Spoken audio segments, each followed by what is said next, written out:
한국은 선진국이 될 수 없어. 그렇게 믿었던 미국 국회 공무원들이 한국에 도착한 순간 충격에 빠졌습니다. 길 한복판에서 멍하니 서 있던 그들. 상식이 깨지고 사고가 멈춘 이유는 무엇이었을까요? 지금까지 본 적 없는 한국의 풍경, 미국을 긴장하게 만든 현실이 곧 펼쳐집니다. 영상 끝까지 보시면 왜 그들이 돌아가자마자 사직서를 냈는지 알게 될 거예요. 시작 전 구독과 좋아요는 큰 행운을 불러올지도 모릅니다. 안녕하세요. 저는 에이든 리버스라고 해요. 미국 국회 예산팀에서 일한 지 이제 막 6달쯤 됐어요. 아직은 실수도 많고 모르는 것도 많지만 뭐든지 꼼꼼하게 하려고 노력하는 편이에요. 제 성격이 좀 딱딱하다고들 하시지만 그게 또 공무원이라는 일엔 잘 맞는 성격이라고 하더라고요. 어느 날 저희 팀의 최고 선임인 리디아 윈터스가 갑자기 회의 시간에 말했어요. 여러분, 우리가 미국 국회의 문제를 해결하려면 한국을 직접 보고 와야 합니다. 그 말에 회의실이 조용해졌어요. 진짜로요. 전기라도 끊긴 것처럼요. 한국이요? 그 말이 나왔을 때 저뿐만 아니라 다른 팀원들도 다들 고개를 갸웃했어요. 솔직히 말하면 저희는 한국에 대해 잘 몰랐어요. 그냥 인터넷 빠르고 전자제품 잘 만들고 K-팝이 인기 있는 정도로만 알고 있었죠. 그날 저녁 저희 팀 단체 메신저가 난리가 났어요. 리디아, 한국에 무슨 금이라도 묻혀 있어요? 비행기 타고 열 몇 시간 날아가서 본다고 뭐가 달라질까요? 그냥 뉴욕이나 샌프란시스코로 출장 가면 안 돼요. 저도 그렇게 생각했어요. 아니, 한국이 뭐가 그렇게 대단하다고요? 그런데 리디아는 진지했어요. 눈빛도 말투도 팀원들을 향해 또박또박 말했어요. 한국은 치안도 좋고 도시 인프라도 잘 돼 있고 공공 시스템이 완전히 다른 수준이에요. 가보면 압니다. 결국 저희는 상원 의회의 허락을 받고 한국 서울 국회로 견학 출장을 가게 됐어요. 출발하는 날 아침 비행기에서 저는 계속 이런 생각만 했어요. 설마 진짜로 별게 있겠어? 비행 시간은 길었고 도착했을 땐 모두 다 피곤해서 정신이 없었어요. 공항에서 예약해둔 택시를 타고 서울 시내로 들어가던 중 저는 창밖을 바라보다가 순간 눈이 휘둥그레졌어요. 도심 한복판에 넓고 맑은 강이 흐르고 있었어요. 그 강 이름은 청계천이라고 했어요. 그런데요, 더 놀라운 건 그 주변이었어요. 강가 양쪽에 사람들이 앉아 있었거든요. 그냥 앉아 있는 게 아니었어요. 조용히 책을 읽고 있었어요. 그것도 꽤 많은 사람들이요. 저는 그 장면이 도저히 믿기지 않았어요. 미국이었다면 그런 자리에 앉아서 책을 펴는 건 너무 위험했을 거예요. 소지품이 도난당하거나 누가 시비를 걸 수도 있으니까요. 그런데 여기는 사람들이 평화롭게 앉아서 가방도 옆에 두고 조용히 페이지를 넘기고 있었어요. 저 사람들 뭐 하는 거예요? 저는 앞자리에 앉은 리디아에게 물었어요. 책 읽고 있잖아요. 아니, 그건 알겠는데 그걸 왜 길거리에서 해요? 여기서는 그렇게 해도 괜찮거든요. 치안이 좋으니까요. 그 말에 저는 할 말을 잃었어요. 다른 팀원들도 깜짝 놀랐는지 갑자기 다들 창밖을 향해 고개를 돌렸어요. 어떤 사람은 이미 핸드폰을 꺼내 사진을 찍고 있었고요. 우와, 여기 진짜 미국이랑 다르다. 누군가 중얼이듯 말했어요. 저도 속으로 끄덕였어요. 사실 처음에는 그냥 인터넷 빠른 나라라고만 생각했던 한국이 막상 도착해보니까 너무 다르게 느껴졌어요. 거리엔 쓰레기도 거의 없었고 차들은 빵빵거리지 않고 차례차례 움직이고 있었어요. 공기마저 깨끗한 느낌이었어요. 잠깐이었지만 그 순간 저는 생각했어요. 혹시 정말 뭔가 다를지도 몰라. 그렇게 저희의 한국 출장은 시작됐어요. 첫 인상부터 저희의 기대를 완전히 벗어났고 리디아가 왜 그토록 한국에 가자고 주장했는지 조금은 이해가 되기 시작했어요. 하지만 이게 끝이 아니었어요. 앞으로 저희가 경험하게 될 한국의 진짜 모습은 지금보다 더 놀라운 것들이었거든요. 한국에서의 둘째 날 아침, 저희는 본격적인 견학 일정을 시작했어요. 리디아가 준비한 첫 장소는 바로 서울 지하철이었어요. 지하철이요? 그냥 지하로 다니는 기차 아니에요? 제가 리디아에게 물었을 때 그녀는 고개를 끄덕이며 말했어요. 그렇긴 한데 한국의 지하철은 그냥이 아니에요. 솔직히 말해서 저는 기대를 하나도 안 했어요. 미국 지하철만 생각해도 떠오르는 건 낙서투성이 벽, 이상한 냄새, 그리고 좀 무서운 분위기였거든요. 게다가 지하상가도 간다고 하니까 더 의아했어요. 지하에 상점이 있어요? 진짜요? 다른 팀원들도 믿기 어렵다는 듯 웃었어요. 그렇게 반신반의하면서 저희는 서울 시내 중심에 있는 한 지하철역으로 향했어요. 계단을 내려가는데 리디아가 저희를 갑자기 옆길로 불러세웠어요. 잠깐만요. 이쪽이에요. 그곳에는 엘리베이터처럼 생긴 통유리 건물이 있었어요. 솔직히 처음엔 그냥 광고판이 있는 구조물인 줄 알았어요. 그런데 리디아가 문을 열고 들어가자 시원한 바람이 확 불어왔어요. 에어컨이 나오는데요? 응, 여긴 지하도로 연결되는 공공 엘리베이터야. 더운 여름이나 짐 많은 사람들을 위해 설치된 거지. 리디아가 당연하다는 듯 말했어요. 안에는 비상벨, CCTV, 휠체어 표시, 조명도 밝고 쾌적한 실내가 있었어요. 미국의 낡고 삐걱대는 엘리베이터랑은 완전히 달랐어요. 저는 정말 놀라서 말이 안 나왔어요. 근데 이거 다 공짜예요? 당연하죠. 공공시설이니까요. 엘리베이터 문이 딩 소리와 함께 열리고 저희는 지하상가로 들어갔어요. 그 순간 정말 상상도 못한 세상이 펼쳐졌어요. 넓고 환한 복도, 그 양옆엔 옷가게, 책방, 화장품 가게, 심지어 은행이랑 편의점까지 있었어요. 깨끗한 바닥, 정돈된 진열대, 사람들이 여유롭게 쇼핑하고 있었고 냄새 하나 없었어요. 정말 믿기 어려울 정도였어요. 이게 지하라고요? 저는 멍하니 서 있다가 무심결에 중얼거렸어요. 이거 거의 백화점 수준인데요? 한국엔 이런 지하상가가 수천 개 있어요. 리디아가 웃으며 말했어요. 심지어 공공 화장실도 무료에다가 비데도 있어요. 다른 팀원들도 다들 어리둥절한 표정이었어요. 미국의 쇼핑몰 화장실은 솔직히 더럽고 유료인 경우도 많잖아요. 그런데 여긴 반짝반짝 깨끗하고 따뜻한 물도 콸콸 나오고 있었어요. 그걸 본 순간 저는 조금 부끄러워졌어요. 진짜 우리가 선진국이라고 할 수 있을까? 제 옆에 있던 제니가 조용히 중얼거렸어요. 그 말을 듣고 저도 마음속으로 고개를 끄덕였어요. 한국은 그냥 선진국이 아니었어요. 사람들이 서로 믿고 시스템은 사람을 먼저 생각하고 있었어요. 지하상가를 걷다가 저는 한 가게 앞에서 영어로 말을 걸어오는 아주머니를 만났어요. 헬로, 커피 좋아해요? 여기 로컬 블렌드, 베리 굿. 정말 유쾌하고 따뜻한 말투였어요. 발음도 좋았고요. 이모, 영어 진짜 잘하시네요. 제가 놀라서 말했더니 아주머니는 유튜브 보면서 배웠다 하고 웃으셨어요. 그 순간 저는 서울이라는 도시가 가진 매력을 제대로 느꼈어요. 차갑고 복잡할 줄만 알았는데 따뜻하고 다정했어요. 리디아 진짜 당신 말이 맞았네요. 제가 말하자 그녀는 고개를 끄덕였어요. 아직 시작도 안 했어요. 그 말에 저는 조금 긴장됐지만 이상하게도 설레는 기분이 들었어요. 처음에는 부정적인 마음으로 한국에 왔지만 이제는 더 알고 싶어졌어요. 이 나라는 뭔가 특별했어요. 진짜로요. 지하상가에서 1시간 넘게 구경하고 저희는 숙소에 돌아가기로 했어요. 솔직히 말하면 다들 꽤 지쳤어요. 신기한 것도 많고 배운 것도 많았지만 하루 종일 걸어 다녔더니 다리가 풀릴 지경이었거든요. 그래서 다들 좀 무거운 발걸음으로 지하철역을 향해 걷고 있었어요. 그때였어요. 갑자기 악 하는 소리가 들렸어요. 고개를 돌려보니 제니가 인도를 걷다가 발을 헛디뎌서 넘어졌더라고요. 그녀는 한쪽 발목을 움켜잡고 있었고 손바닥에는 까진 자국이 보였어요. 제니, 괜찮아요? 저희 모두가 달려갔고 저는 조심스럽게 그녀를 부축했어요. 괜찮긴 한데 발목이 좀 아파요. 제니는 이를 악물며 말했어요. 자세히 보니 붓기도 시작했더라고요. 팀원들 얼굴이 다 굳었어요. 당장 병원이 필요해 보였거든요. 그런데 이게 한국의 지하철역 아니잖아요. 저희는 솔직히 말하면 병원이 근처에 있을 거란 생각조차 못했어요. 이런 여기 병원이 있을 리가 없는데 제가 중얼거리자 옆에 있던 세라가 조심스럽게 말했어요. 혹시 여기서 10분만 걸어가면 지하철 병원이 있다고 들었어요. 뭐라고요?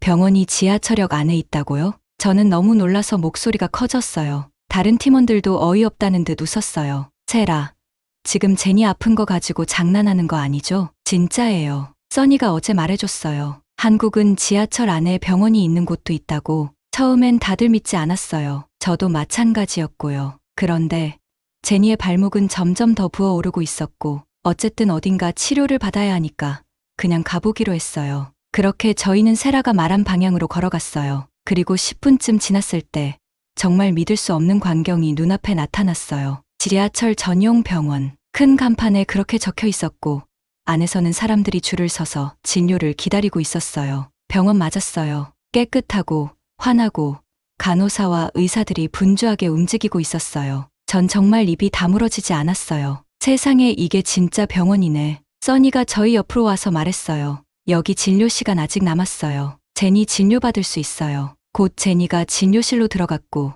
저희는 대기실에 앉았어요. 그리고 한참 뒤 제니가 다리에 붕대를 감고 웃으며 나왔어요. 생각보다 안심하대요. 염자래요. 그녀는 그렇게 말하면서 진료비 영수증을 보여줬어요. 5만 원. 저는 숫자를 몇 번이나 다시 봤어요. 이거 진짜예요? 5만 원.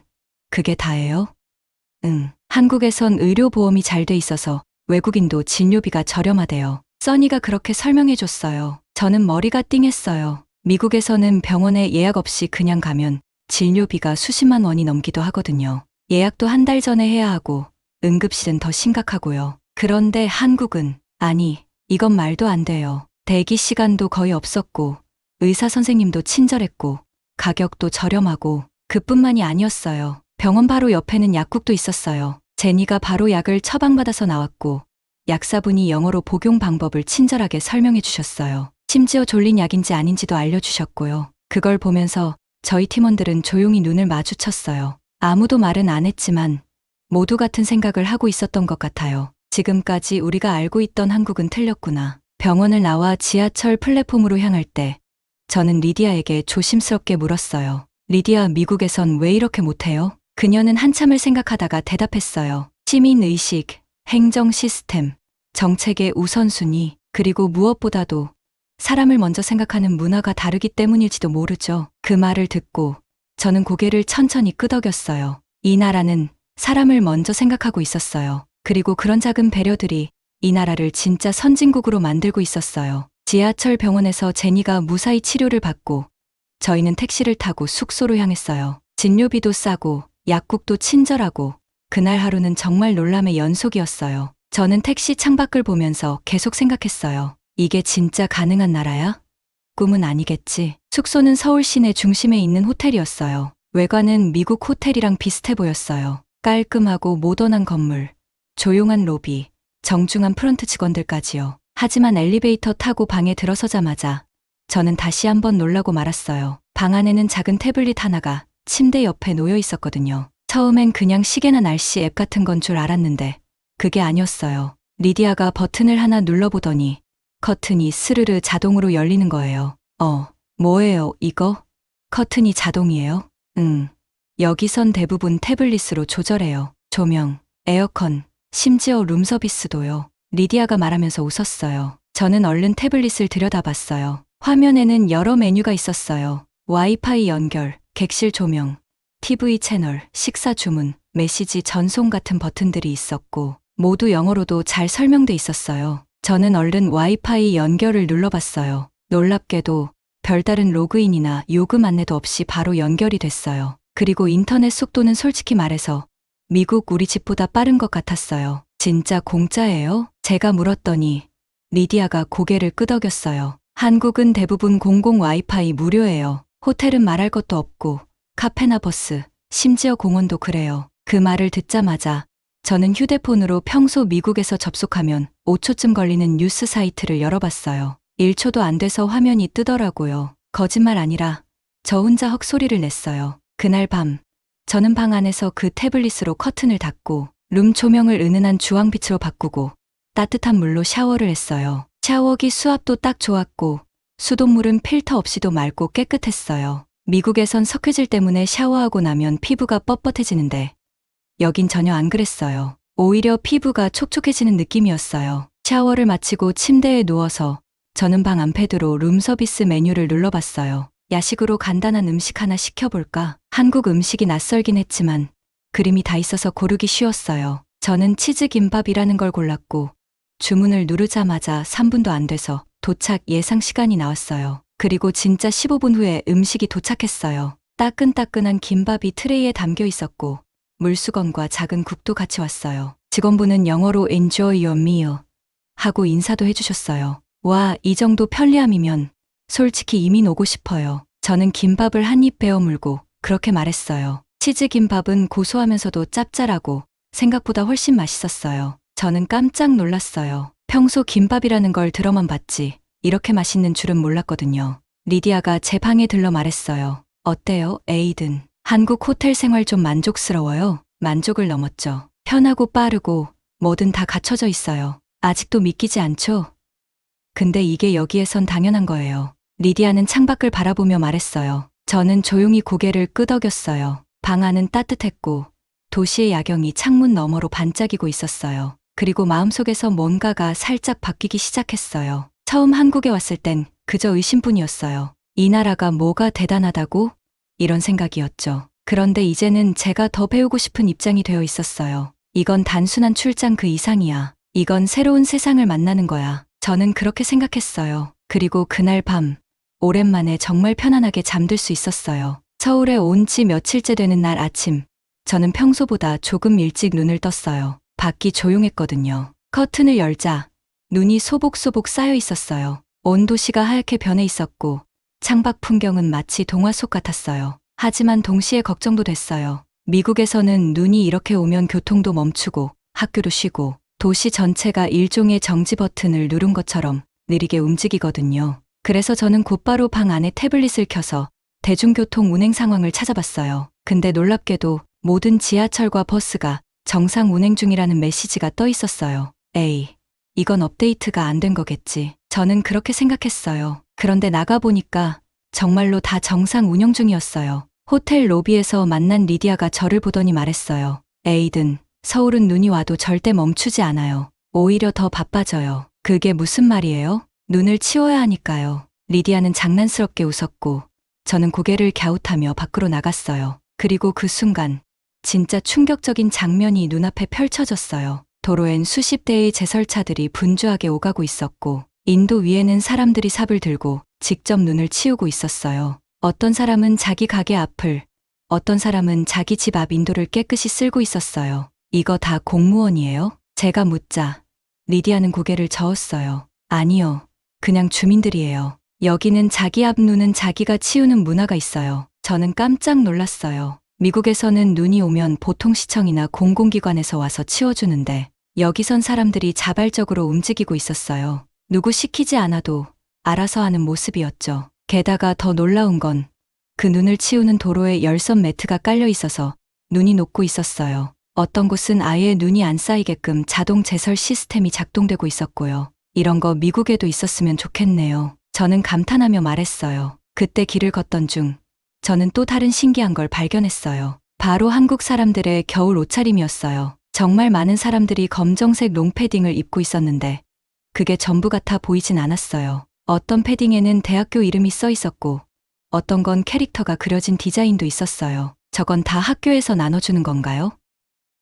대학생들은 대학교 이름이 적힌 롱패딩을 입는 게 유행이래요. 패딩은 따뜻하고 실용적이니까. 그 말이 끝나기 무섭게 저는 주변 사람들의 패션에 눈을 떼지 못했어요. 모두가 기능성 옷을 입으면서도 자기만의 스타일을 보여주고 있었어요. 비니, 목도리, 부츠, 장갑 전부 깔끔하고 세련됐지만 실용성도 갖춘 옷들이었어요. 미국에선 겨울엔 그냥 아무 패딩이나 껴입고 보온만 되면 그만이었는데요. 여기선 춥다고 아무 옷이나 입진 않더라고요. 스타일을 포기하지 않아요. 한국 사람들 진짜 대단하네요. 제가 혼잣말처럼 말했더니 옆에 있던 제니가 고개를 끄덕였어요. 나도 오늘 아침에 호텔에서 보온 양말 샀어요. 패션도 중요하지만 실용성도 최고더라고요. 그날 오후 저희는 강원도에 있는 한 지방 공무원 사무소를 방문하게 되었어요. 서울보다 더 눈이 많이 오는 지역이라 그런지 눈 높이가 허벅지까지 차 있더라고요. 근데 놀랍게도 도로는 완전히 치워져 있었고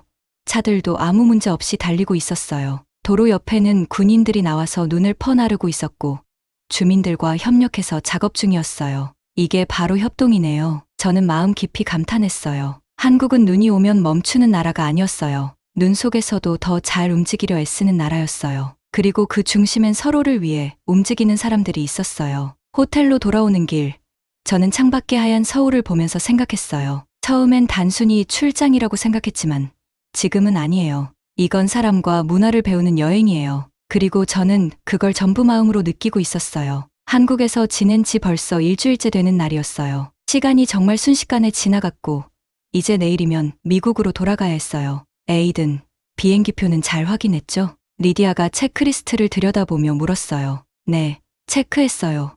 근데 마음은 아직 준비가 안 됐어요. 그 말을 하고 나서 저는 살짝 멋쩍게 웃었어요. 정말 이상했어요. 한국에 오기 전엔 하루빨리 돌아가고 싶었는데 지금은 떠난다는 생각만으로도 아쉬움이 가득했어요. 오전에는 마지막 일정으로 서울의 한 공공 도서관을 방문했어요. 그곳은 단순한 책 읽는 공간이 아니었어요. 조용히 이야기할 수 있는 공간, 커피를 마시며 책을 읽는 곳, 아이들이 그림책을 보는 방, 진짜 사람을 위한 공간이었어요. 게다가 무료였고 심지어 노트북도 대여가 가능했어요. 와이파이 속도는 말할 것도 없었고요. 와, 이건 진짜 부럽네요. 저는 도서관 소파에 앉아 감탄했어요. 미국에선 이런 시설을 찾기 어려운데 그때 옆에 앉은 현지인 아주머니가 영어로 말을 걸어주셨어요. 한국은 책 읽는 문화가 중요해요. 아이들도 여기서 공부 많이 해요. 그분은 저희가 외국인인 걸 눈치채고 미소로 반겨주셨어요. 이 나라는 왜 이렇게 다정하지? 작은 친절 하나에도 마음이 따뜻해졌어요. 그리고 그 따뜻함은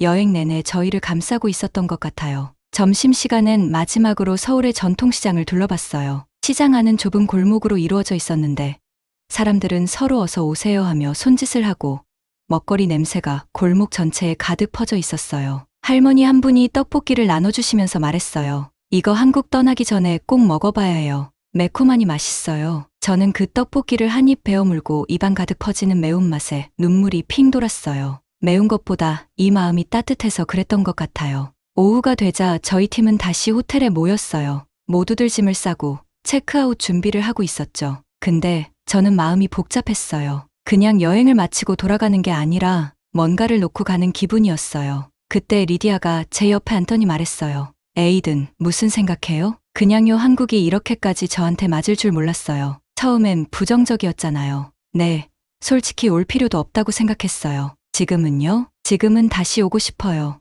아니, 어쩌면 좀 더 오래 있고 싶기도 해요. 리디아는 말없이 고개를 끄덕였어요. 저도 처음 왔을 땐 그랬어요. 근데 지금은 한국이 두 번째 집 같아요. 그 말이 저한테 깊이 와닿았어요. 정말 그랬거든요. 이 나라는 저를 낯설게 대하지 않았고 어디서든 당신도 괜찮아요라고 말해주는 것 같았어요. 짐을 다 싸고 체크아웃을 한 뒤 저희는 택시를 타고 인천국제공항으로 향했어요. 창밖으로 보이는 서울의 풍경이 천천히 멀어지는데 저는 자꾸만 눈길을 떼지 못했어요. 이제 다시 미국으로 돌아가면 또 그 복잡한 병원 예약 시스템, 무거운 도시, 불편한 대중교통, 불안한 밤거리를 마주하겠지. 솔직히 겁이 났어요. 그리고 동시에 이곳이 그리워질 걸 알았어요. 공항 게이트 앞, 탑승 전 마지막으로 저희는 서로 인사를 나눴어요. 리디아가 제 어깨를 툭 치며 말했어요. 에이든, 언젠가 다시 오게 될 거예요. 그런 느낌이 드네요. 저는 조용히 웃으며 고개를 끄덕였어요.